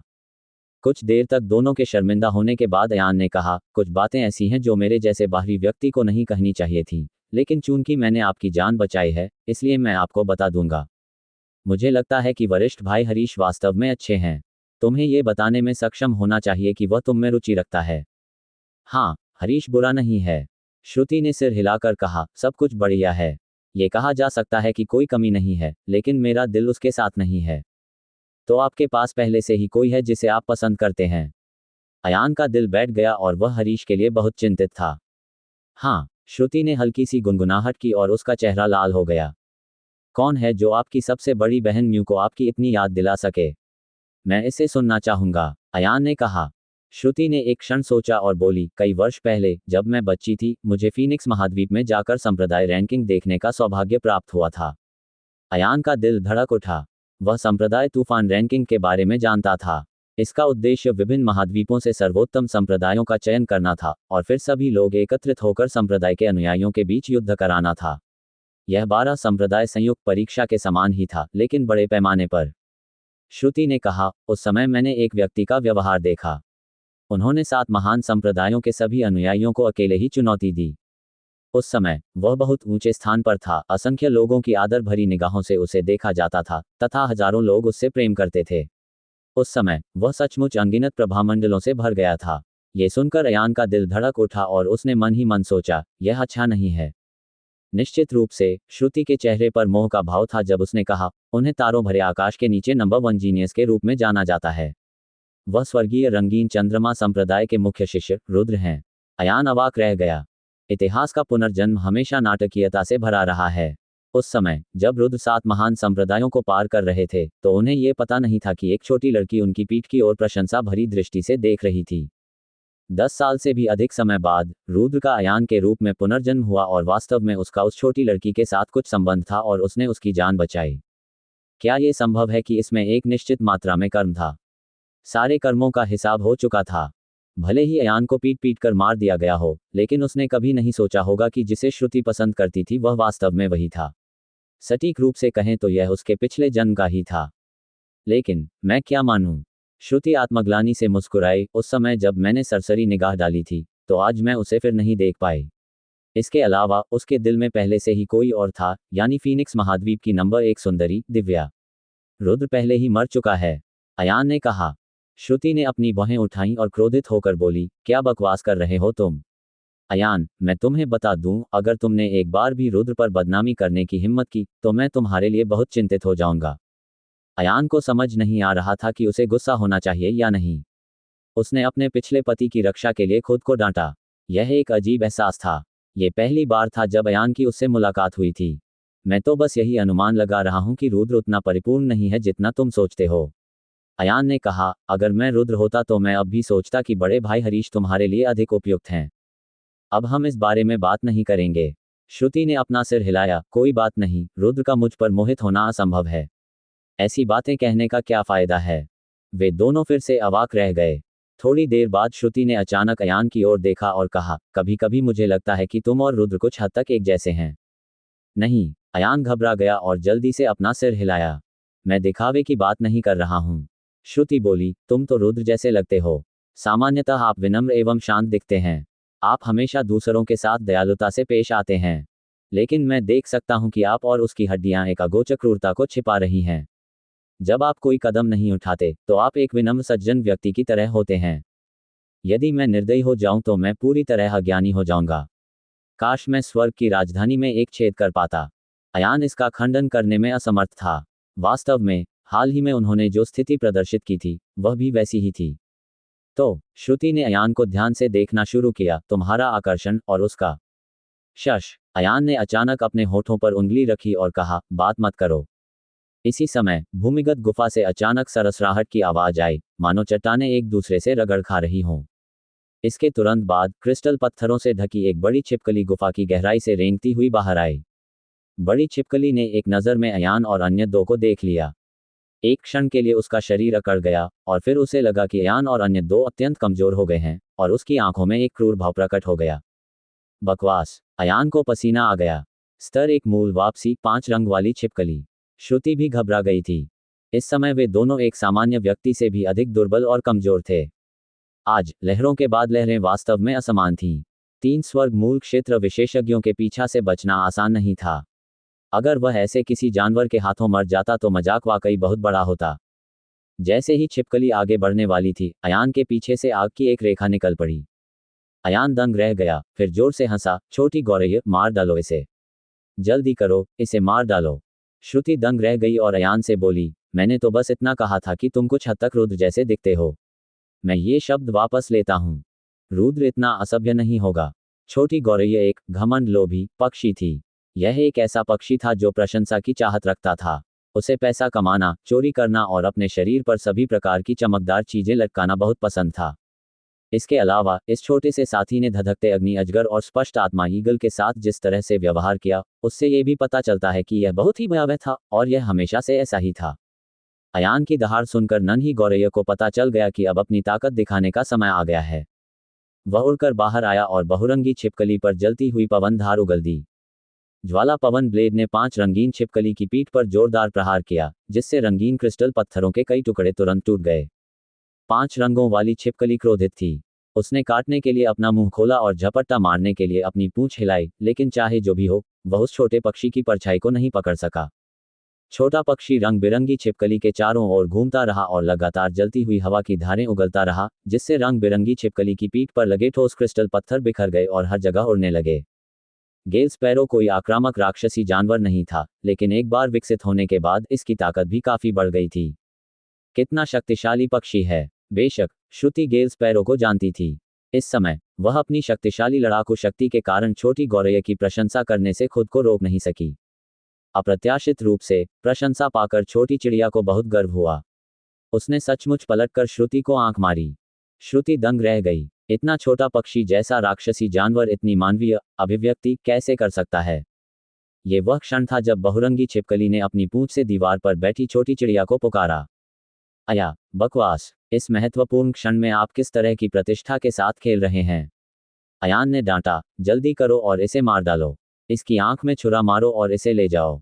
छोटे पक्षी ने अपना संयम पुनः प्राप्त किया और उड़ने के लिए संघर्ष किया। उसने बहुरंगी छिपकली पर फिर से हमला किया और इस बार उस छोटी चिड़िया का लक्ष्य स्पष्ट था। इसने बहुरंगी छिपकली की पीठ के एक ही हिस्से पर हमला किया तथा ठोस रक्षात्मक जिंगशी को बार बार नष्ट किया, जब तक कि छिपकली की त्वचा और मांस उजागर नहीं हो गया। इस क्षण छोटी चिड़िया अचानक आग की एक डोरी में बदल गई। पू की ध्वनि के साथ वह छिपकली की पीठ को भेदता हुआ जमीन से बाहर निकल आया। 5 रंगों वाली छिपकली ने अंततः मरने से पहले कुछ देर तक संघर्ष किया। इस प्रकार छोटी चिड़िया वापस उड़कर अयान के कंधे पर खड़ी हो गई और अयान के साथ छिपकली को देखकर ठहाके मारकर हंसने लगी।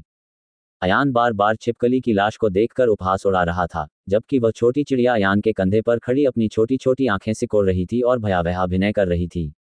ये दो किसी कारण से हर बार जब अयान छोटी चिड़िया के साथ सहयोग करता था तो वह छोटी चिड़िया से संक्रमित होने से बच नहीं पाता था और अयान के हृदय का छिपा हुआ और घृणित पक्ष जागृत हो जाता था।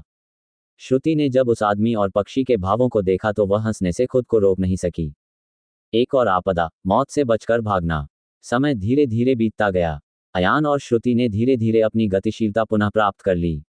वे दोनों एक दूसरे पर पैर रखकर बैठ गए और साथ ही साथ अपने स्वास्थ्य में तेजी लाने के लिए अपनी विशाल स्वर्ग शुद्धसार तकनीक का संचार किया। जब वे दोनों भूमिगत गुफा की दुनिया से बाहर निकले तो वहां फिर से अंधेरा छा गया। शायद पूरा दिन बीत गया था। क्या तुम्हें पता है कि तुम्हारे साथ कौन सौदा करने वाला है? अयान ने गहरी आवाज में कहा। श्रुति ने अपना सिर हिलाया। मुझे यकीन नहीं है, लेकिन उनके इरादे बहुत स्पष्ट हैं। उनका अंतिम लक्ष्य मेरे माध्यम से सूर्य चंद्र संप्रदाय को नुकसान पहुंचाना होगा। हाँ, यह मामला कोई छोटा मामला नहीं है। हमें इसकी सूचना संप्रदाय को देनी होगी। अयान ने श्रुति की ओर देखा और कहा, यह बेहतर होगा कि आप गश्त करने वाली टीम का पीछा न करें ताकि कोई दुर्घटना न हो। श्रुति ने हठपूर्वक अपना सिर हिलाते हुए कहा, मैं मृत्यु से नहीं डरती। अगर वे आना चाहते हैं तो आ जाएं। जितना अधिक वे मुझे निशाना बनाना चाहेंगे, मैं उतना ही कम डरपोक हो सकूंगा। ठीक है, चूंकि आप ऐसा सोचते हैं, इसलिए मैं आपको अब और राजी नहीं करूंगा। जल्दी करो और वापस जाओ, कहीं ऐसा न हो कि बड़े लोग तुम्हें ढूंढ लें और इस अपराध के लिए मुझे दोषी ठहरा दें। मुझे नहीं पता, उन्होंने सोचा कि मैंने तुम्हें पारंपरिक रूप से स्वर्गीय शैतान धर्म से अपहरण कर लिया है। जब श्रुति ने यह सुना तो उसने अयान से माफी मांगी। यह मेरी गलती थी। मुझे उस रात तुम पर शक नहीं करना चाहिए था। मैं पहले जाऊंगा। आपको अपनी सुरक्षा पर ध्यान देना चाहिए। आह, रुको। अयान ने झट से श्रुति को रोका। उसने सूंघकर कहा, तुम्हारे शरीर से हल्की सी खुशबू आ रही है। यह नहीं हो सकता। क्या तुमने किंजियां गोली ली है? श्रुति बोली, हाँ, क्या बात है? क्या आप ये करना चाहते हैं या नहीं? लोहे के जूतों में पैर रखने के बाद कहीं भी जगह नहीं थी। अयान बहुत खुश हुआ। कितने का है? मैं तुम्हारे लिए एक खरीदूंगा। श्रुति के चेहरे पर उदासी छा गई जब उसने पूछा, आपके हिसाब से मेरी जिंदगी की कीमत कितनी है? इतना कहकर उसने अयान के हाथ में एक गोल गोली थमा दी और बिना पीछे देखे उड़ गई। इस महिला के दिमाग में कुछ गड़बड़ है। अयान ने अपने हाथ में किंजियां गोली पकड़ी। उसे नहीं पता था कि वह अचानक पागल क्यों हो गई, लेकिन उसका मूड इतनी जल्दी बदल गया। हालांकि अब अयान को इसकी ज्यादा परवाह नहीं थी, इसलिए अंततः उसे किंजियां गोली मिल ही गई। श्रुति तो वीरगढ़ से थी, तो उसने पहले ये क्यों नहीं सोचा? चूंकि उसके लिए किंजियां गोलियां प्राप्त करना सबसे कठिन था, इसलिए अयान लौटने में व्यस्त नहीं था। इसके बाद उसे जल्दी से दानव आंसू और दानव आत्मा घास को एक साथ इकट्ठा करना था। इसके अलावा लौटने के बाद उसे बड़ी मात्रा में कायाकल्प गोलियां तैयार करनी होंगी। यदि उसके पास भूमिगत गुफा में कायाकल्प की गोलियां होती तो उसे ठीक होने के लिए अब तक इंतजार नहीं करना पड़ता। हालांकि श्रुति के पास यह नहीं था, है ना? उसने इसे बाहर क्यों नहीं निकाला? अयान इस बात को समझ नहीं पाया और इस बारे में सोचने में बहुत आलसी था। राक्षसों के आंसू 20 राक्षसी जानवरों के आंसुओं से क्रिस्टल में परिष्कृत किए गए थे, जबकि राक्षसी आत्मा घास एक प्रकार की राक्षसी घास थी जो राक्षसी जानवरों के विलुप्त होने वाले मैदानों में उगती थी। ये दोनों वस्तुएं सूर्य चंद्र पर्वत श्रृंखला में पाई जा सकती हैं। अयान भूमिगत गुफा में वापस आया और मृत छिपकली की आंखें खोलीं। इसके बाद उन्होंने कार्स्ट गुफा को छोड़ दिया और राक्षसी जानवरों के निशान के लिए सूर्य चंद्र पर्वत की खोज की। राक्षसी जानवरों की तलाश करना अयान की विशेषता थी। उसने अपने युआन क्यू पंख फड़फड़ाए और हवा में उड़ गया। तभी उसकी आंखों में बिजली चमकी, जिससे उसे सारी अदृश्य राक्षसी ऊर्जा दिखाई देने लगी। यहाँ राक्षसी जानवरों का स्तर बहुत निम्न था। अयान के लिए इसे कैद करना आसान था। इन सभी वस्तुओं को इकट्ठा करने में अयान को केवल एक दिन लगा। जैसे ही वह सूर्य चंद्र संप्रदाय में लौटने वाला था, अचानक एक स्थान ने उसका ध्यान आकर्षित किया। यह एक पर्वत था, एक साधारण पर्वत। बाहर से देखने पर इसमें व्यवहारिक रूप से कुछ भी असामान्य नहीं था। यदि अयान ने अभी 20वें राक्षसी जानवर की खोज के लिए अपनी बिजली जैसी दृष्टि का उपयोग नहीं किया होता, तो उसे इस पर्वत के बारे में कुछ भी असामान्य नहीं दिखाई देता। कितनी अजीब बात है। क्या ऐसा हो सकता है कि मैंने गलत देखा हो? अयान ने अपनी भौहें सिकुड़ी और एक बार फिर अपनी बिजली जैसी चमकती निगाह पहाड़ के अंदर की ओर डाली। उस अजीब पर्वत शिखर के अंदर एक धुंधली काली धुंध थी जिसने अयान की दृष्टि को अवरुद्ध कर दिया था। यहां तक कि बिजली की फोटोइलेक्ट्रिक आंखें भी काली धुंध की उस अजीब परत को भेदने में असमर्थ थीं। क्या ये राक्षसी शक्ति है? अयान ने मन ही मन बुदबुदाया, अगर यह राक्षसी ऊर्जा थी तो इसमें से थोड़ी सी भी राक्षसी ऊर्जा बाहर क्यों नहीं निकली? क्या ऐसा हो सकता है कि अंदर कुछ स्वर्गीय खजाने हों जो उसकी दृष्टि को अवरुद्ध कर रहे हों? ये सोचते हुए अयान पहाड़ की तलहटी में उतरा और चारों ओर खोजने लगा। अंततः उसे गुफा का एक अत्यंत गुप्त प्रवेश द्वार मिल गया। यद्यपि अयान गुफा के प्रवेश द्वार के किनारे पर खड़ा था, फिर भी उसे अंदर कुछ भी अजीब महसूस नहीं हुआ। हालांकि जब उन्होंने अपनी बिजली जैसी दृष्टि से इसे दोबारा देखा तो वास्तव में अंदर घने काले पदार्थ का एक बड़ा क्षेत्र था जो उनकी दृष्टि को बाधित कर रहा था। यद्यपि अयान साहसी था, लेकिन यदि कोई दूसरा रास्ता होता तो वह इतना मूर्ख नहीं होता कि जोखिम लेने पर अड़ा रहता। उसने एक चाकू का उपयोग करके पहाड़ में एक बड़ी दरार काटने की योजना बनाई ताकि ये देखा जा सके कि क्या काला पदार्थ बाहर निकल सकता है, ताकि उसे मूर्खतापूर्ण तरीके से अंदर न चलना पड़े। हालांकि जब उसने अपनी कृपाण से वार किया तो और भी अकल्पनीय स्थिति उत्पन्न हो गई। उस कृपाण से निकले सारक्यू ने सभी दिशाओं में अनगिनत पर्वतीय पत्थरों को काट डाला, लेकिन पर्वतीय पत्थर तुरंत ही वापस उड़ गए और उस स्थान पर चिपक गए जहां उन्हें काटा गया था। इस पर विचार करें कि ये ठीक हो गया। ये अयान अचानक चौंक गया। पहाड़ के पत्थर ठीक हो गए। यह विचित्र स्थिति केवल एक ही स्थिति में हो सकती थी, और वह थी भागने की तकनीक। मनुष्य में 5 गुण होते हैं और संसार की सभी वस्तुएं 5 तत्वों से बनी होती हैं। एस्केप तकनीक एक बहुत शक्तिशाली आंदोलन तकनीक थी और इसे भी 5 तत्वों में विभाजित किया गया था: वायु एस्केप, जल एस्केप, अग्नि एस्केप, पृथ्वी एस्केप और लकड़ी एस्केप। जब कोई व्यक्ति अर्थ एस्केप का प्रयोग करता है तो वह अपने पूरे शरीर को जमीन या चट्टानों में मिला देता है, जिससे वह पृथ्वी से संबंधित तत्वों के साथ विलीन हो जाता है। इस पद्धति के माध्यम से वह अकल्पनीय गति से आगे बढ़ सकता था, और कुछ उच्च स्तरीय परिहार तकनीकें तो उड़ने से भी अधिक तेज थीं।